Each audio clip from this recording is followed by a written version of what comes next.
Pues respondiendo a tu pregunta, estamos contentos con el resultado ante la Real, pero siempre con los pies en el suelo.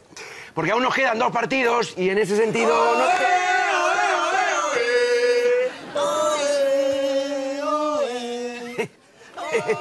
Bien, en ese sentido sabemos que confiarse podría ser fatídico, porque...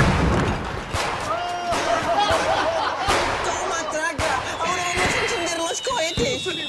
Porque la historia no recuerda que se han perdido ligas en el último partido. Y en ese sentido... ¡Ya ha llegado la chica del Bodisoshi! No nos dejaremos llevar por la euforia ni... ¡Chicos! ¡Ya llegó la mitad de la banda de música! Los otros se pasaron a recoger unos enanitos para lanzarlos contra esa villana.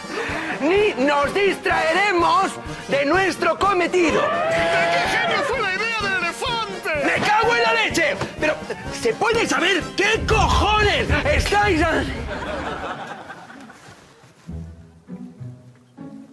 Bueno, yo estoy leyendo literatura clásica para apartarnos de tanta euforia que nos rodea. ¿No queremos que nada nos distraiga? Muy bien, muy bien.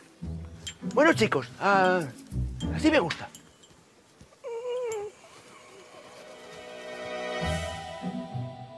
¡Este año lo ganamos todo!